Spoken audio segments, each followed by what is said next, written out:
ಅದ್ ಯಾರು ಸತ್ತೋಗಿದ್ದಾರೋ ಸ್ಟೇಷನ್ ಅಲ್ಲಿ, ಅಥವಾ ಯಾರು ತಿಥಿ ಮಾಡ್ತಿದ್ದಾರೋ, ಅಥವಾ ಯಾರು ಮದುವೆ ಮಾಡ್ತಿದ್ದಾರೋ ಗೊತ್ತಿಲ್ಲ. ದರ್ಶನ್ ಇದ್ದಾಗ ಹಾಕಿರಲಿಲ್ಲ, ಪವಿತ್ರ ಗೌಡ ಬಂದ್ಮೇಲೆ ಕಂಪ್ಲೀಟ್ ಆಗಿ ಕವರ್ ಮಾಡಿದ್ದಾರೆ. ಏನ್ ಮಾಡ್ತಿದ್ದೀರಾ ಸ್ಟೇಷನ್ ಒಳಗಡೆ? ಒಬ್ಬ ನಟ ಅರೆಸ್ಟ್ ಆದ ಅಂತ ಅನ್ಬಿಟ್ಟು ಈ ರೀತಿಯಾಗಿ ಗೋಪ್ಯತೆ ಕಾಪಾಡಿಕೊಳ್ಳುವಂತ ಅನಿವಾರ್ಯತೆ ಏನು? ಫಸ್ಟ್ ಒಂದಿನ 2 ದಿನ ಸುಮ್ಮನಿದ್ದು 2ನೇ ದಿನ 3ನೇ ದಿನಕ್ಕೆ ಯಾಕೆ ಈ ರೀತಿಯಾದಂತ ಒಂದು ವ್ಯವಸ್ಥೆಯನ್ನ ಮಾಡಿದ್ರ? ನೀವು ವಾಕಿಂಗ್ ಮಾಡಕ್ ಬಿಡ್ತೀರಾ, ಬಿರಿಯಾನಿ ಕೊಡ್ತೀರಾ, ಸಿಗರೇಟ್ ಕೊಡ್ತೀರಾ, ಇನ್ನೇನೇನು ಕೊಟ್ಟಿದ್ದೀರೋ ಗೊತ್ತಿಲ್ಲ. ಇಷ್ಟೆಲ್ಲ ಅಂದ್ಮೇಲೆ ಬಂಧನ ಅನ್ನುವಂತ ಈ ಪದ ಯಾಕೆ?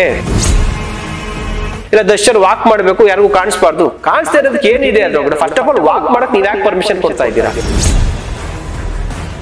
ಇದೆಲ್ಲವನ್ನು ಕೂಡ ನೋಡಿದಾಗ ಎಲ್ಲೋ ಒಂದು ಕಡೆ ತನಿಖೆಯ ಹಾದಿ ತಪ್ತಾ ಇದೆ. ಬಹುಶಃ ಕರ್ನಾಟಕದ ಇತಿಹಾಸದಲ್ಲೇ ಬೇಡ, ಭಾರತದ ಇತಿಹಾಸದಲ್ಲೇ ಅಂತ ತೆಗೆದುಕೊಳ್ಬಹುದು. ಯಾವುದಾದ್ರೂ ಒಂದು ಪೊಲೀಸ್ ಠಾಣೆಗೆ ಎಂಥ ಭಯೋತ್ಪಾದಕನನ್ನ ಅರೆಸ್ಟ್ ಮಾಡಿ ಆ ಠಾಣೆಯಲ್ಲಿ ಇಟ್ಟಂತ ಸಂದರ್ಭದಲ್ಲಿ, ಅಥವಾ ರಾಜ್ಯದ ಮುಖ್ಯಮಂತ್ರಿಗಳನ್ನ ಕೂಡ ಅರೆಸ್ಟ್ ಮಾಡಿ ಠಾಣೆಯಲ್ಲಿ ಇಟ್ಟಂತಹ ಸಂದರ್ಭದಲ್ಲಿ ಈ ಒಂದು ಮಾದರಿಯಲ್ಲಿ ಕಂಪ್ಲೀಟ್ ಆಗಿ ಇಡೀ ಸ್ಟೇಷನ್ ಅನ್ನ ಕವರ್ ಮಾಡುವಂಥದ್ದು, ಆ ಮೂಲೆಯಿಂದ ಕಿಟಕಿ ಪಟ್ಕಿನಲ್ಲಿ ನೋಡಿದ್ರು ಕೂಡ ಏನು ಕಾಣಿಸ್ಬಾರ್ದು, ಆ ರೀತಿಯಾಗಿ ಸ್ಟೇಷನ್ ಅನ್ನ ಶಾಮಿಯಾನದಿಂದ ಕವರ್ ಮಾಡಿದಂಥ ಯಾವ್ದಾದ್ರು ಒಂದು ಸ್ಟೇಷನ್, ಯಾವ್ದಾದ್ರು ಒಂದು ರಾಜ್ಯ ಇತ್ತು ಅಂತಂದ್ರೆ ಅದು ಕರ್ನಾಟಕ ರಾಜ್ಯ. ಅದು AP ನಗರ ಪೊಲೀಸ್ ಠಾಣೆ, ಅನ್ನಪೂರ್ಣೇಶ್ವರಿ ನಗರ ಪೊಲೀಸ್ ಠಾಣೆ. ಇಂತಹ ಒಂದು ಕುಖ್ಯಾತಿಗೆ ಇವತ್ತು ರಾಜ್ಯ ಪೊಲೀಸ್ ಇಲಾಖೆ, ಬೆಂಗಳೂರು ಪೊಲೀಸ್ ಕಮಿಷನರ್ ಅವರು, ಜೊತೆಗೆ ಅನ್ನಪೂರ್ಣೇಶ್ವರಿ ನಗರ ಪೊಲೀಸ್ ಠಾಣೆಯ ಅಧಿಕಾರಿ ಮತ್ತು ಸಿಬ್ಬಂದಿಗಳು ಈ ಒಂದು ಅಪಖ್ಯಾತಿಗೆ ಒಳಗಾಗಿದ್ದಾರೆ. ಯಾಕೆ? ಏನೋ ನಾವು ಸಭೆ ಸಮಾರಂಭ ಮಾಡಿದಾಗ ಶಾಮಿಯಾನ ಹಾಕ್ತೀವಿ, ಅಥವಾ ಯಾರಾದ್ರೂ ಸತ್ತಾಗ ಶಾಮಿಯಾನ ಹಾಕ್ತೀವಿ. ಆದ್ರೆ ಯಾವ ಪುರುಷಾರ್ಥಕ್ಕೆ ಈ ಅನ್ನಪೂರ್ಣೇಶ್ವರಿ ನಗರ ಪೊಲೀಸ್ ಠಾಣೆಯ ಸಿಬ್ಬಂದಿಗಳು ತಮ್ಮ ಇಡೀ ಸ್ಟೇಷನ್ಗೆ ಕಾಂಪೌಂಡ್ ಸಮೇತ ಮೇಲ್ಗಡೆ ಇರುವಂತ ಗ್ರಿಲ್ಗಳು, ಕಿಟಕಿ ಇದೆಯಲ್ಲ, ಗ್ರಿಲ್ಲಿಂದ ಕಿಟಕಿ ಸಮೇತ ಎಲ್ಲವನ್ನ ಕೂಡ ಕಂಪ್ಲೀಟ್ ಆಗಿ ಶಾಮಿಯಾನದಲ್ಲಿ ಕ್ಲೋಸ್ ಮಾಡಿದ್ದಾರೆ. ಅದ್ ಯಾರು ಸತ್ತೋಗಿದ್ದಾರೋ ಸ್ಟೇಷನ್ ಅಲ್ಲಿ, ಅಥವಾ ಯಾರು ತಿಥಿ ಮಾಡ್ತಿದ್ದಾರೋ, ಅಥವಾ ಯಾರು ಮದುವೆ ಮಾಡ್ತಿದ್ದಾರೋ ಗೊತ್ತಿಲ್ಲ. ಕಾರಣ ಇಷ್ಟೇ, ದರ್ಶನ್ ಅವನ್ನ ಅರೆಸ್ಟ್ ಮಾಡಿದಾರಲ್ಲ, ಅರೆಸ್ಟ್ ಮಾಡಿಬಿಟ್ಟು ಪೊಲೀಸ್ PC ಕಸ್ಟಡಿನಲ್ಲಿ ಅದೇ ಸ್ಟೇಷನ್ ಅಲ್ಲಿ ದರ್ಶನ್, ಪವಿತ್ರ ಗೌಡ, ದರ್ಶನ್ ಇದ್ದಾಗ ಹಾಕಿರಲಿಲ್ಲ, ಪವಿತ್ರ ಗೌಡ ಬಂದ್ಮೇಲೆ ಕಂಪ್ಲೀಟ್ ಆಗಿ ಕವರ್ ಮಾಡಿದ್ದಾರೆ.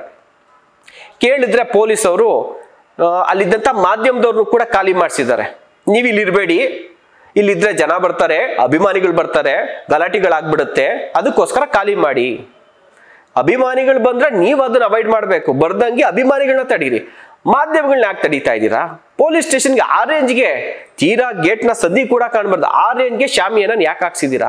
ಹಾಗೆ ಏನಿಲ್ಲ ಅಂದ್ರೆ ಕಾಂಪೌಂಡ್ ಒಂದು 10 ರಿಂದ 15 ಅಡಿ ಇರ್ಬೋದು, ಅದನ್ನ ಮೀರಿ ಅದ್ರ ಮೇಲೆ ಇನ್ನೂ 4-5 ಅಡಿ ಶಾಮಿಯಾನ ಹಾಕ್ಸಿದೀರಾ. ಏನ್ ಮಾಡ್ತಿದ್ದೀರಾ ಸ್ಟೇಷನ್ ಒಳಗಡೆ? ಯಾವುದೋ ಒಂದು ಭಯೋತ್ಪಾದಕ ಅರೆಸ್ಟ್ ಆದಾಗೂ ನೀವು ಹಿಂಗ್ ಮಾಡಿಲ್ಲ, ರಾಜ್ಯದ ಮುಖ್ಯಮಂತ್ರಿಗಳು ಅರೆಸ್ಟ್ ಆದಾಗೂ ಹಿಂಗ್ ಮಾಡಿಲ್ಲ, ಮಂತ್ರಿಗಳು ಅರೆಸ್ಟ್ ಆದಾಗೂ ಹಿಂಗ್ ಮಾಡಿಲ್ಲ. ಒಬ್ಬ ನಟ ಅರೆಸ್ಟ್ ಆದ ಅಂತ ಅನ್ಬಿಟ್ಟು ಈ ರೀತಿಯಾಗಿ ಗೋಪ್ಯತೆ ಕಾಪಾಡಿಕೊಳ್ಳುವಂತ ಅನಿವಾರ್ಯತೆ ಏನು? ಫಸ್ಟ್ ಒಂದಿನ 2 ದಿನ ಸುಮ್ಮನಿದ್ದು 2ನೇ ದಿನ 3ನೇ ದಿನಕ್ಕೆ ಯಾಕೆ ಈ ರೀತಿಯಾದಂತ ಒಂದು ವ್ಯವಸ್ಥೆಯನ್ನ ಮಾಡಿದ್ರ? ಅಲ್ಲಿ ಹೋಗುವಂತ ಕಂಪ್ಲೇಂಟ್ ಕೊಡೋಕೆ ಅಂತ ಅನ್ನಪೂರ್ಣೇಶ್ವರಿ ನಗರ ಠಾಣೆಗೆ ಹೋಗುವಂತ ನೀವು ದೂರುದಾರಗೂ ಕೂಡ ಬಿಡೋಕೆ ಸಾಧ್ಯ ಇಲ್ಲ. 144 ಸೆಕ್ಷನ್ ಜಾರಿ ಮಾಡ್ಬಿಟ್ಟಿದ್ರ. 144 ಸೆಕ್ಷನ್ ಜಾರಿ ಮಾಡಿದ್ ಇದೇ ಕಾರಣಕ್ಕೆ. ಯಾಕೆ ಅಂದ್ರೆ ಅಲ್ಲಿ ಮಾಧ್ಯಮಗಳಿಗೆ ಎಷ್ಟು ಹೇಳಿದ್ರು ಕೂಡ ಅವ್ರು ಹೋಗ್ಲಿಲ್ಲ. ಹೋಗೋ ಬರೋರು ಎಲ್ಲರೂ ಕೂಡ ಶೂಟ್ ಮಾಡಿ ತೋರಿಸ್ತಾರೆ. ದರ್ಶನ್ಗೆ ನಾವು ಬಿರಿಯಾನಿ ಕೊಡ್ತಿದೀವಿ ಅದನ್ನು ಕೂಡ ತೋರಿಸ್ತಾರೆ. ದರ್ಶನ್ಗೆ ಸಿಗರೇಟ್ ಕೊಡ್ತಾ ಇದೀವಿ ಅದನ್ನು ಕೂಡ ತೋರಿಸ್ತಾರೆ. ದರ್ಶನ್ಗೆ ಚಾಪೆ ದಿಮ್ ಕೊಡ್ತೀವಿ ಅದನ್ನು ಕೂಡ ತೋರಿಸ್ತಾರೆ. ಇವೆಲ್ಲವನ್ನ ಕೂಡ ಮಾಧ್ಯಮಗಳು ಬಟಾಬಯಲು ಮಾಡ್ತಿವೆ. ಇದರಿಂದಾಗಿ ನಾವು ದರ್ಶನ್ ಕೊಡ್ತಾ ಇರುವಂತ VIP ಟ್ರೀಟ್ಮೆಂಟ್ಗೆ ನಮ್ಗೆ ಸಮಸ್ಯೆ ಆಗ್ತಿದೆ, ನಮ್ಮ ಮರ್ಯಾದೆ ಹರಾಜಾಗ್ತಾ ಇದೆ. ಇವೆಲ್ಲವನ್ನ ಕೂಡ ತಲೆಯಲ್ಲಿ ಇಟ್ಕೊಂಡು 144 ಅದು CP ಅವರೇ, ಕಮಿಷನರ್ ಆಫ್ ಪೊಲೀಸ್ ಅವರು ಅವರೇ ಕೂಡ ಸೂಚನೆ ಕೊಟ್ರಂತೆ. ಸೊ ಮಾಧ್ಯಮರ ವೇಳೆ ಎಲ್ಲ ಸಾಕ್ಷ್ಯಗಳು ಅಂದ್ರೆ ಮಾಧ್ಯಮಗಳು ಶೂಟ್ ಮಾಡಿದೆ. ಹೇಗೆ ಶೂಟ್ ಮಾಡ್ರು? ಮಾಧ್ಯಮಗಳ ಕರ್ತವ್ಯ, ನೀವು ಯಾವ ರೀತಿಯಾಗಿ ಮಾಜರ್ ಮಾಡ್ತೀರಾ ಅಂತ ಗೊತ್ತಾಗ್ಬೇಕಲ್ಲ. ಸೊ ಮಾಜರ್ ವೇಳೆ ಎಲ್ಲೂ ಕೂಡ ಯಾವತ್ತೂ ಕೂಡ ಮೀಡಿಯಾದಲ್ಲಿ ತೋರಿಸೇ ಇಲ್ವಾ? ಎಷ್ಟು ಕಡೆ ತೋರಿಸಿಲ್ಲ ಮೀಡಿಯಾದಲ್ಲಿ. ಆಮೇಲೆ ಏನ್ ಪೊಲೀಸರ ಜೊತೆಲಿ ಕರ್ಕೊಂಡು ಹೋಗಿರಲ್ಲ, ಎಲ್ಲೋ ಕಷ್ಟಪಟ್ಟು ಮರಗಿರ ಹತ್ತಿ ಕಾಂಪೌಂಡ್ ಗಿಂಪೌಂಡ್ ಹತ್ತಿ ತೋರಿಸಿದ್ದಾರೆ. ತಪ್ಪೇನಿದೆ? ನೀವು ನ್ಯಾಯಯುತವಾದಂತ ತನಿಖೆ ಆಗ್ತಿದೆ, ಮಾಜರ್ ಆಗ್ತಿದೆ ಅಂದ್ರೆ ಜನಕ್ಕೆ ತೋರಿಸೋದ್ರಲ್ಲಿ ಏನು ತಪ್ಪೇನಿದೆ?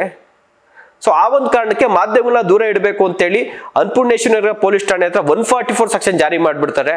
144 ಸೆಕ್ಷನ್ ಜಾರಿ ಮಾಡಿದಾಗ ಇಷ್ಟು ಮೀಟರ್ ಅಂತ ಇರುತ್ತೆ, ಅಷ್ಟು ಮೀಟರ್ ಅಲ್ಲಿ ಯಾರು ಕೂಡ ಹೋಗಂಗಿಲ್ಲ, ಹೋದ್ರು ಕೂಡ 3-4 ಜನ ಗುಂಪಲ್ಲಿ ನಿಲ್ಲಂಗಿಲ್ಲ. ಮೀಡಿಯಾದವ್ರನ್ನ ದೂರ ಇಕ್ಕಕ್ಕೆ ಇಷ್ಟ ಸಾಕೆಲ್ಲ ಅದನ್ನ ಮಾಡ್ಬಿಟ್ರು.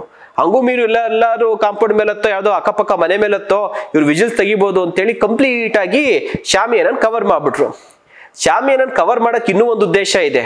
ಫಸ್ಟು 1 ಡೇ 2ನೇ ದಿವಸ ಮೊದಲು ಮತ್ತು ಎರಡನೇ ದಿವಸ ಮಾಡಿರಲಿಲ್ಲ, ಅದಾದ್ಮೇಲೆ ಮಾಡ್ತಾರೆ. ಯಾಕೆ?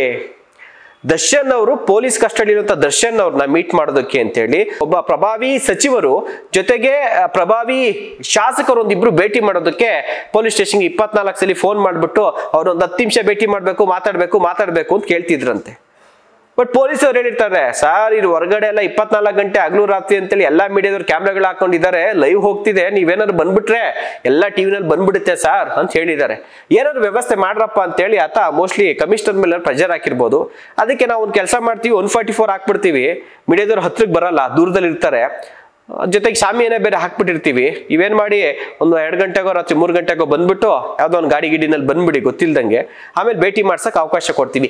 ಇದಕ್ಕೇನಾದ್ರೂ ಕೂಡ ನೀವು ಈ ತರ ವ್ಯವಸ್ಥೆಯನ್ನ ಈ ರೀತಿಯಾದ ಒಂದು ಸೆಟಪ್ ನ ಸ್ಟೇಷನ್ ಅಲ್ಲಿ ಮಾಡಿದ್ರ ಅನ್ನುವಂಥದ್ದು ಒಂದು. ಇನ್ನೊಂದು ಮಾಹಿತಿ ಇದೆ, ದರ್ಶನ್ ನಾನು ವಾಕ್ ಮಾಡ್ಬೇಕು, ನಾನು ಒಂದೇ ಕಡೆ ಕೂರಕ್ಕಾಗಲ್ಲ, ಕೈಕಾಲು ನಡುತ್ತಿದೆ, ನಾನು ಸಿಗರೇಟ್ ಸೇದಬೇಕು, ನಾನು ಒಂದೇ ಕೊಠಡಿಲಿ ಇಡಬೇಡಿ, ನಾನು ವಾಕ್ ಮಾಡಕ್ ಅವಕಾಶ ಕೊಡಿ ಅಂತ ಕೇಳಿದ್ರಂತೆ.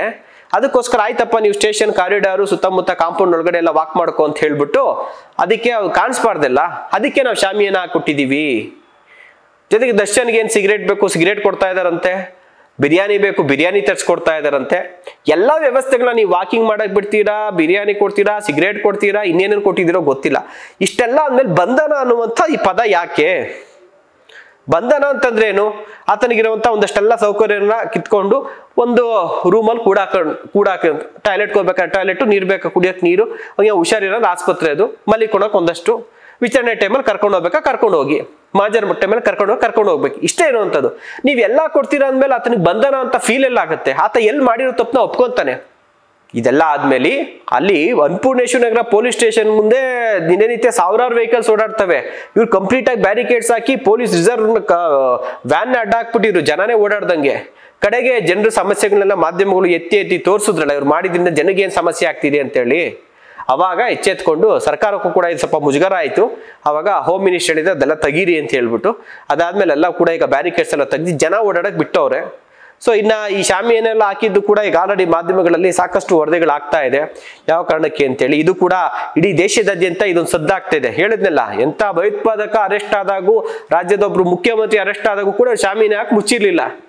ಕೇಳಿದ್ರು ಹೇಳ್ತಾರೆ, ಅಭಿಮಾನಿಗಳು ಬಂದ್ಬಿಡ್ತಾರಂತೆ, ಜಾಸ್ತಿ ಜನ ಕಲ್ಲೆಲ್ಲ ಎಸ್ಬಿಡ್ತಾರಂತೆ ಸ್ಟೇಷನ್ ಒಳಗಡೆಗೆ, ಕಲ್ಲು ಬೀಳ್ತವೆ ಅಂತ ಒಂದ್ ಕಡೆ ಹೇಳ್ತಾರೆ. ಇಲ್ಲ ದರ್ಶನ್ ವಾಕ್ ಮಾಡ್ಬೇಕು, ಯಾರಿಗೂ ಕಾಣಿಸ್ಬಾರ್ದು. ಕಾಣಿಸ್ತಾ ಇರೋದಕ್ಕೆ ಏನಿದೆ ಅದ್ರೊಳಗಡೆ? ಫಸ್ಟ್ ಆಫ್ ಆಲ್ ವಾಕ್ ಮಾಡಕ್ ನೀವ್ ಯಾಕೆ ಪರ್ಮಿಷನ್ ಕೊಡ್ತಾ ಇದ್ದೀರಾ? ಕೊಟ್ರು ಮುಚ್ಚೆ ಇಡೋಂಥದ್ದು ಏನಿದೆ? ಇನ್ನೇನ್ ಮಾಡೋದು? ಮಾಧ್ಯಮಗಳು ದೂರದಿಂದ ಒಂದ್ ಸ್ವಲ್ಪ ವಿಜಿಲ್ಸ್ ತೆಗೆದು ತೋರಿಸ್ಬೋದು, ಒಳಿಕಂತೂ ಬಿಡ್ತಾ ಇಲ್ಲ. ಸೊ ಇದೆಲ್ಲವನ್ನು ಕೂಡ ನೋಡಿದಾಗ ಎಲ್ಲೋ ಒಂದು ಕಡೆ ತನಿಖೆಯ ಹಾದಿ ತಪ್ತಾ ಇದೆ, ಆರೋಪಿಗಳಿಗೆ ರಾಯಲ್ ಟ್ರೀಟ್ಮೆಂಟ್ ಒಳಗಡೆ ಸಿಗ್ತಾ ಇದೆ. ಇದೇ ರೀತಿಯಾಗಿ ನಾವ್ಯಾರೋ ಜನಸಾಮಾನ್ಯರು ಹೋದಾಗ ಇದೇ ರೀತಿಯಾಗಿ ರಾಯಲ್ ಟ್ರೀಟ್ಮೆಂಟ್ ಇರುತ್ತಾ? ನಮ್ನ ಯಾರು ನೋಡಕ್ ಬಂದವರು ಕೂಡ ಬಿಡಲ್ಲ, ಅವ್ರು ಕೊಟ್ಟಿದ್ದು ನಾವು ತಿನ್ಕೊಂಡಿರ್ಬೇಕು. ಈ ರೀತಿಯಾದಂಥ ವರ್ತನೆ ಇದೆಯಲ್ಲ, ಎಲ್ಲೋ ಒಂದ್ ಕಡೆ ತನಿಖೆಯ ಹಾದಿ ತಪ್ತಾ ಇದೆ. ಜನಸಾಮಾನ್ಯರಿಗೆ ಒಂದು ಕಾನೂನು, ಸೆಲೆಬ್ರಿಟಿಗಳಿಗೆ ಒಂದು ಕಾನೂನ ಅನ್ನುವಂಥ ಪ್ರಶ್ನೆ ಸದ್ಯಕ್ಕೆ ಅನ್ನಪೂರ್ಣೇಶ್ವರಿ ನಗರ ಪೊಲೀಸ್ ಠಾಣೆಯ ಅಧಿಕಾರಿಗಳು, ಸಿಬ್ಬಂದಿಗಳು, ಜೊತೆಗೆ ಪೊಲೀಸ್ ಇಲಾಖೆ, ಜೊತೆಗೆ ಗೃಹ ಸಚಿವರು ಇದಕ್ಕೆ ಉತ್ತರವನ್ನ ಕೂಡ ಕೊಡಬೇಕು ಅಂತ ಹೇಳಿ ರಾಜ್ಯದ ಜನತೆ ಕೇಳ್ತಾ ಇದೆ. ಇದ್ರ ಬಗ್ಗೆ ತಮ್ಮ ಅಭಿಪ್ರಾಯ ಏನು? ದಯಮಾಡಿ ಕಾಮೆಂಟ್ ಬಾಕ್ಸ್ ಅಲ್ಲಿ ತಿಳಿಸಿ. ನಮಸ್ಕಾರ.